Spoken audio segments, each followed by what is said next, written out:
श्री शिवाय नमस्तुभ्यम हर हर महादेव। स्वागत है आपका हमारे चैनल वास्तविक जानकारी पर। दोस्तों, आप सभी लोग जानते होंगे कि 2024 साल की पहली सोमवार की अष्टमी आने वाली है, जो कि दोस्तों मार्च के महीने में पड़ रही है। और मार्च के महीने में ही जो है महाशिवरात्रि का दिन भी पड़ रहा है। इसीलिए दोस्तों इस बार का जो मार्च का महीना है ना, वो पूर्ण रूप से भगवान शिव जी की कृपा का सबसे बड़ा महीना है। इसीलिए आप लोगों को इस महीने को तो बिल्कुल भी नहीं छोड़ना है, क्योंकि इसी मार्च के महीने में पड़ रही है सोमवार के दिन पड़ने वाली अष्टमी। और सोमवार अष्टमी दोस्तों साल में बहुत ही कम पड़ती है। इसलिए जिस दिन भी सोमवार की अष्टमी होती है उस दिन को आप लोगों को बिल्कुल भी नहीं छोड़ना चाहिए। तो हम आपको बता दें कि इस बार जो सोमवार की अष्टमी पड़ रही है वो पड़ रही है दोस्तों 4 मार्च 2024 के दिन। जिस दिन पड़ रहा है सोमवार और अष्टमी तिथि भी पड़ रही है, इसीलिए इस दिन को सोमवार की अष्टमी जो है यहाँ पर कहा जाता है। अब दोस्तों इसी सोमवार की अष्टमी को या इसी 2024 साल की पहली सोमवार की अष्टमी को आप 31 चावल के दाने वाला उपाय जरूर करना चाहिए। ये जो उपाय है ये 31 चावल के दाने, 31 हरे मूंग के दाने और 31 बेलपत्र वाला उपाय है। और दोस्तों ये वाला उपाय जो भी व्यक्ति करता है ना, उसके जीवन से दोस्तों दुख और परेशानियां दूर जानी ही जानी है।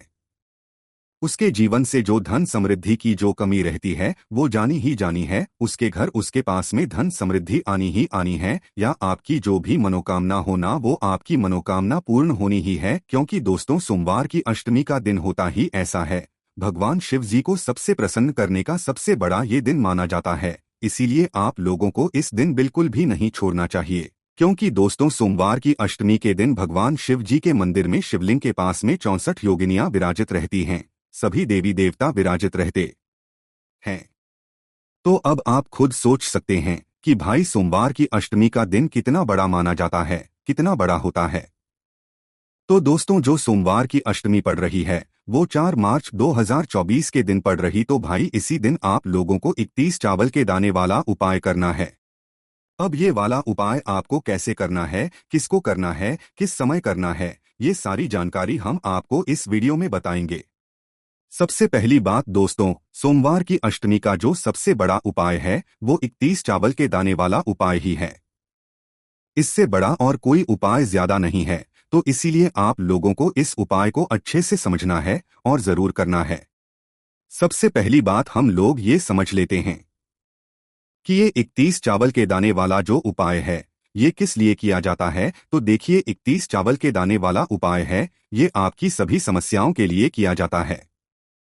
चाहे वह आपकी मनोकामना हो, चाहे वह आपकी दुख परेशानी हो, चाहे आप लोगों को रोग मुक्ति के लिए उपाय करना हो, आप अपने सभी कामों के लिए यह वाला उपाय कर सकते हो। तो दोस्तों अब यह उपाय करना किसको है, तो देखिए विशेष रूप से अगर यह उपाय कोई करें तो भाई वो घर की जो बड़ी माताएं बहनें होंगी ना वही करें, क्योंकि घर की जो बड़ी माताएं बहनें होती हैं वह घर की लक्ष्मी होती है। और जब घर की लक्ष्मी ये 31 चावल के दाने वाला उपाय सोमवार की अष्टमी के दिन करेंगी ना, तो भगवान शिव निश्चित ही उनसे प्रसन्न जरूर होंगे। और जिस भी मनोकामना के लिए आप लोग ये वाला उपाय करोगे आपकी वह मनोकामना भी जरूर पूर्ण होगी। बाकी दोस्तों इस उपाय को ऐसा जरूरी नहीं है कि माताएं बहनें ही करें, पर अगर माताएं बहनें करना चाहती हैं तो मुख्य रूप से कर सकती हैं, अन्यथा कोई भी इस उपाय को कर सकता है। जिस व्यक्ति को ये उपाय अच्छे से समझ आ जाता है तो उपाय को आपको बस सही तरीके से करना है, मन से करना है, विश्वास से करना है। फिर आप खुद ब खुद कुछ ही दिनों के अंदर चमत्कार देख लीजिएगा। दोस्तों हम आपको बता दें कि फाल्गुन का महीना शुरू हो चुका। इसी फाल्गुन के महीने में साल की पहली सोमवार की अष्टमी 4 मार्च 2024 के दिन पड़ रही है। और इसी दिन ये 31 चावल के दाने वाला जो उपाय है इसको जो करने का समय है दोस्तों वो आपके पास सुबह का समय है। मुख्य रूप से आपको जो है 31 चावल के दाने वाला उपाय सुबह के समय करना है। पर किसी कारणवश अगर आप सुबह इस उपाय को ना कर पाओ तो भाई आपके पास दूसरा मौका रहेगा शाम के समय का। प्रदोष काल का, प्रदूषण का समय का मतलब है कि भाई शाम के 6 बजे से लेकर 7 बजे के बीच का समय। किस समय शाम के 6 बजे से लेकर 7 बजे के बीच समय अगर कोई थोड़ा बहुत लेट भी हो जाता है तो भाई वो 7:30 या 8 बजे तक भी ये वाला उपाय करेगा तो भी भाई उसको इस उपाय को करने का फल जरूर मिलेगा। इस बात का आप लोगों को ध्यान रखना है। उपाय आपको एक ही समय करना है, बस हमने आपको ऑप्शन से बता दिए हैं। भाई सुबह मुख्य रूप से करना है, सुबह ना कर पाओ तो फिर भाई शाम के समय प्रदोष काल में भी इस उपाय को कर सकते हो, पर रात 8 बजे से पहले कर लेना। चलिए दोस्तों, अब हम समझते हैं कि आप लोगों को ये 31 चावल के दाने वाला उपाय कैसे करना है। देखिए, सबसे पहली चीज आप लोगों को इस उपाय को करने की 3 चीजों की आवश्यकता होगी। जैसे कि ये जो उपाय है ना, ये 31 चावल के दानों का है, 31 हरे मूंग के दानों का है और 31 बेलपत्र का ये उपाय है। तो आपको इस उपाय को करने से पहले इन तीनों चीजों की जो है पहले से व्यवस्था कर रखनी पड़ेगी। जैसे कि 31 चावल के दाने। चावल के दाने तो आपको अपने घर से ही मिल जाएंगे, ये आपको अलग से कहीं से खरीद कर लाने की जरूरत नहीं है। आपके घर के रसोई घर में जो भी चावल उपस्थित हों, आपके घर के रसोई घर में जो भी चावल प्रतिदिन बनते हों, भाई उन चावलों में से जो है आप मतलब एक चावल या एक कटोरी चावल अलग से निकाल लीजिएगा और फिर उन चावलों में से 31 चावल के दाने आप लोगों को अलग निकाल लेने हैं। छांटने को हम क्यों बोल रहे हैं, क्योंकि जो उपाय की आप 31 या 31 चावल के दाने अलग से निकालोगे ना, इन चावल के दानों में से एक भी दाना है टूटा हुआ नहीं होना चाहिए, कटा पीटा नहीं होना चाहिए, दाग वाला नहीं होना चाहिए। बिल्कुल 31 जो उपाय के चावल के दाने हैं ये भी साबुत आपको लेना है, बिल्कुल साबुत जो चावल के दाने होंगे 31 चावल के दाने वो आपको छांटकर अलग से रख लेना है उपाय के लिए। तो यहाँ पर आपने 31 चावल तो ले लिए। अब बारी आती है 31 हरे मूंग के दाने की, मतलब 31 हरे मूंग के दाने की। तो देखिए, हरे मूंग के जो दाने होंगे ना, वो आप लोग ये मत समझना कि वो आपको दाल वाले दाने लेने हैं, नहीं नहीं। देखिए, हरा मूंग वो होता है जो कि पूर्ण पूर्ण होता है, सैगा का सैगा होता है, जिसमें दाल नहीं बनी हुई होती है। तो इस बात का ध्यान रखना है, मूंग का दाना वो जो पूरा का पूरा हो, वो कटापटा ना हो, इस बात का आपको ध्यान रखना है। तो आपको 31 ही हरे मूंग के दाने लेने हैं। अगर घर में उपस्थित ना हो तो भाई फिर आप बाजार से जाकर लेकर आ जाइएगा, बस ध्यान की दाल नहीं लेनी है। आप लोगों को जो पूरा पूरा जो हरे मूंग के दाने आते हैं वो लेने हैं आपको, ठीक है। कितने लेने हैं? 31 हरे मूंग के दाने लेने हैं। इसमें भी इस बात का ध्यान रखिएगा कि 31 हरे मूंग के दाने जो आप ले रहे हैं वो सुरक्षित हो, मतलब कि वो कटे फिटे या दाग वाले ना हो, पर वो साबुत हरे मूंग के दाने हों। तो यहाँ पर आपने 31 चावल के दाने भी ले लिए हैं, 31 हरे मूंग के दाने भी ले लिए हैं। अब बारी आती है 31 बेलपत्र की। तो बेलपत्र कहाँ से लोगे? अब देखिए दोस्तों, यहाँ पर जरूर लोगों को समस्या आ सकती है कि बेलपत्र हो सकता है कि आपको मिल भी जाए, हो सकता है कि ना भी मिले। तो मिल जाते हैं तो भाई बहुत अच्छी बात है, आप किसी वृक्ष से तोड़कर लेकर आ जाइएगा या तो कहीं से खरीद कर लेकर आ जाइएगा, कोई दिक्कत वाली बात नहीं है। पर 31 बेलपत्र कटी पीटी या टूटी हुई नहीं होनी चाहिए, अच्छी साबुत वाली होनी चाहिए, इस बात का भी आप लोग ध्यान रखिएगा। तो ये तीनों उपाय की सामग्री जो है आप लोग उपाय को करने से पहले से ही जो है तैयारी करके रख लीजिएगा। हम तो कहेंगे कि एक दिन पहले ही जो है आप लोग उपाय की तैयारी को कर कर रख लीजिएगा, क्योंकि सुबह इस उपाय को आपको मुख्य रूप से करना है, बाकी शाम के समय काल में भी कर सकते हैं। ठीक है, तो आप लोगों को ये उपाय की पूरी सामग्री तैयार करके रख लेना है। अब जब आप लोग उपाय को करने के लिए जाओगे तो उससे पहले हम आपको ये भी बता दें कि अगर आपको 31 बेलपत्र नहीं मिलती है तो भाई उस स्थान पर आपको क्या करना है, उस स्थान पर आप लोगों को भगवान शिवजी की शिवलिंग के ऊपर जो बेलपत्र चढ़ी हुई होंगी उनमें से जो है 31 बेलपत्र छांट लेना है। उपाय को करने के लिए ये काम आपको जब करना है जब आपने पूरी कोशिश कर ली हो उपाय के लिए 31 बेलपत्र डूबने की और आपको 31 बेलपत्र ना मिली हो, तो भाई उस स्थान पर आपको भगवान के मंदिर में ही जाकर पहले 31 बेलपत्र ले लेना है, उनको धो लेना है, धोने के बाद ही उपयोग करना है। फिर आप अपने उपाय में इन्हें उपयोग कर सकते हो, शुरुआत से उपाय को कर सकते हो, ठीक है। तो भाई जैसे ही आप लोगों की ये पूरी सामग्री तैयार होती है अब आपको करना क्या है, शुद्धता का विशेष रूप से ध्यान रखिएगा। स्नान करके अच्छे वस्त्र पहनकर, धुले हुए वस्त्र पहनकर या नए वस्त्र पहनकर आप सोमवार की अष्टमी के दिन भगवान शिव जी के मंदिर पहुंचिएगा। आपके घर के पास में जो भी शिव मंदिर हो, शिवालय हो, जहां पर शिवलिंग विराजे, तो वहां पर पहुंचिएगा।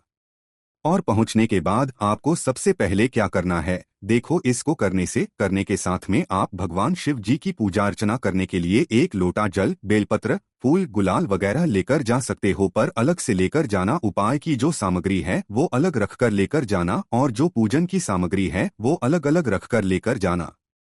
पर जो उपाय होगा वो पहले जाकर उपाय ही होगा, बाद में आप अपनी पूजा अर्चना कीजिएगा। इसी तरीके से शाम के समय है, शाम के समय भी आप लोग अगर जा रहे हो तो शाम के समय तो जल नहीं चढ़ा सकते हो, पर बाकी चीजें चढ़ा सकते हो। चंदन वगैरह या दीपक बनाकर तैयार करके रख सकते हो। दीपक भगवान शिव जी के मंदिर में जाकर जला सकते हो। दीपक भी बाद में ही जलेगा, पहले उपाय ही होगा, है ना। इस बात का आप लोगों को ध्यान रखना है।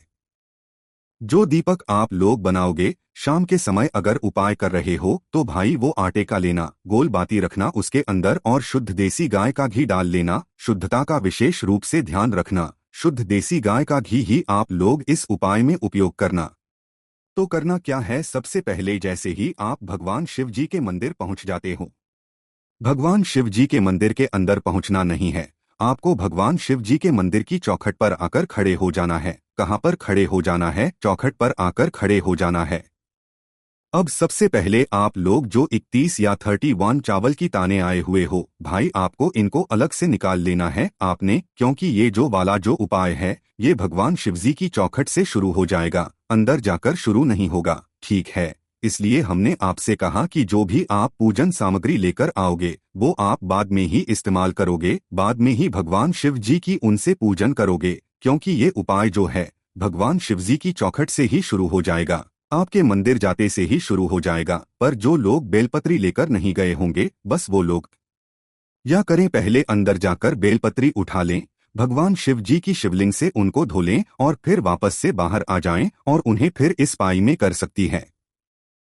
फिर वो लोग अपना उपाय यहाँ से शुरू कीजिएगा। तो आपको करना क्या है, सबसे पहले आप अपने 31 चावल के दाने निकालिए, और भगवान शिव जी की चौखट होगी, चौखट की 2 साइड होंगी, एक सीधे हाथ की तरफ, एक उल्टे हाथ की तरफ। कोई भी एक साइड देख लीजिएगा, जरूरी नहीं है सीधे हाथ की तरफ ही रखें, जरूरी नहीं है कि उल्टे हाथ की तरफ ही रखें।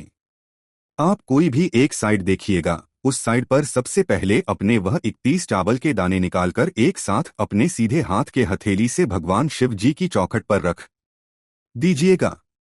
चौखट के बीचों बीच नहीं रखना है, चौखट के कोने में रखना है। एक राइट हैंड चौखट होगी, एक लेफ्ट हैंड की चौखट होगी।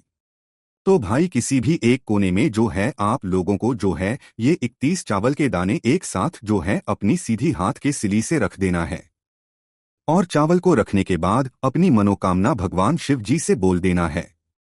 जिस भी मनोकामना के लिए आप लोग ये वाला उपाय कर रहे हो, ये जिस भी काम के लिए कर रहे हो, मनोकामना भूलकर फिर आप लोग अपने भगवान शिव जी के मंदिर के अंदर प्रवेश करना उसी चौखट से। चावल आप लेफ्ट साइड रखो चाहे राइट साइड रखो, कोई दिक्कत वाली बात नहीं है, पर बीच में मत रखना, क्योंकि वो किसी के पैरों में नहीं आने चाहिए, इस बात का ध्यान रखना। चावल रखकर बोलकर आप भगवान शिवजी के मंदिर के अंदर प्रवेश करना और भगवान नंदियों के पास में आकर रुक जाना। आपने देखा होगा भगवान नंदी बाबा का एक पैर हमेशा उठा हुआ होता है, उठा नहीं भी होगा तो मुड़ा हुआ होगा, आपको एक पैर अलग ही दिखता है। तो आपको क्या करना है, अपने वह 31 हरे मुंह के दाने निकालना है जो आप उपाय को करने के लिए लेकर आए हो। इन 31 हरे मुंह के दानों को भी आपको एक साथ ही चढ़ाना है, एक एक करके नहीं चढ़ाना है। तो 31 दानों को जो है एक साथ आप अपने सीधे हाथ के थैली में रख लीजिएगा। और रखने के बाद आपको क्या करना है, उस उठे हुए पैर के पास में आपको वह 31 हरे मुंह दाने भगवान नंदी जी के पास में रख देना है। और रखने के बाद भगवान से प्रार्थना कर लेना है, उनको धो देना है। अब वहां से उठना है भाई, सीधा आप आ जाना है आपको भगवान शिव जी के शिवलिंग के पास में। अब शिवलिंग के पास में आकर आप लोग बैठ सकते हैं। अब आप 31 जो है बेलपत्र निकाल लीजिए। देखिए इन 31 बेलपत्र पर आप चाहे तो चंदन भी लगा सकते हैं, बीच वाली बड़ी बत्ती पर जो आप चाहें वो लगा सकते हैं। मतलब विशेष रूप से आप चाहें तो चंदन लगा सकते हैं। अब इनका प्रयोग कैसे करना है वो सुनिए। देखिए 31 जो यहाँ पर बेलपत्री हैं, ये आपको चढ़ानी है माता अशोक चंद्र स्थान पर। माता अशोक सुंदर जी का स्थान कहाँ पर होता है? ये होता है भगवान शिव जी की जलाधारी के बिल्कुल बीचों बीच में। मतलब जो जलाधारी होती है, जलाधारी के बिल्कुल बीचों बीच में, तो भाई उसी स्थान पर आपको ये पूरी 31 बेलपत्र चढ़ानी है। पर एक साथ नहीं चढ़ानी है, एक एक करके चढ़ानी है। चंदन भी लगा सकते हो आप चाहो तो साथ में। अब इसके बाद में क्या करना है, इन 31 बेलपत्र को आपको एक एक करके माता अशोक सुंदरी जी वाले स्थान पर चढ़ाते जाना है। बस इस बात का ध्यान रखना कि जो बेलपत्र की डंडी का मुख होगा ना, वो जलाधारी की तरफ होगा। जहां से आप और जल बहता हुआ जहां से जल नीचे गिरता है ना, जलाधारी से उस तरफ जो है, आपको इन 31 बेलपत्र की डंडी का मुख करके रखना है। मतलब एक एक बेलपत्र चढ़ाओगे तो डंडी का मुख जो है जलाधारी की तरफ करके रखना, जहां से जल नीचे गिरता है उस तरफ करके एक एक बेलपत्री चढ़ाते जाना। और हर बेलपत्री को चढ़ाते समय श्री शिवाय नमोस्तव चाहो तो भाई बोल सकते हो, ठीक है? तो एक एक बेलपत्री इस माता अशोक सिंदूर जी वाले स्थान पर आप लोग चढ़ा देना। जैसे ही आप लोगों की ये 31 बेलपत्र चढ़ जाती है, वहीं उसके बाद में आपको वापस से अपनी मनोकामना वहीं पर हाथ जोड़कर आंखें बंद करके से विनती करना है, अपनी मनोकामना बोलना है। जिस भी मनोकामना के लिए आप ये वाला उपाय कर रहे हो, जिस भी काम के लिए कर रहे हो या जिस भी समस्या के लिए कर रहे हो, अपने आप को जो है अपनी वह सारी मनोकामनाएं भगवान जी से बोल देना है। अपने किसी एक मनोकामना के लिए ये वाला उपाय करना है, अपनी किसी एक काम के लिए ये वाला उपाय करना। 2-3 मनोकामना एक साथ मत भूलना। उपाय बहुत बड़ा है और सोमवार की अष्टमी ऐसे बार बार नहीं आती है। हम ये आपको उपाय कुछ समय पहले ही बता रहे हैं ताकि आप लोग ये वाला उपाय समझ सको। अब आप अपने हिसाब से इन उपाय को कर सकते हैं। कोई भी दिक्कत समस्या परेशानी आती है तो सामने से कमेंट करके पूछ सकते हैं। श्री शिवाय नमस्तुभ्यम। हर हर महादेव।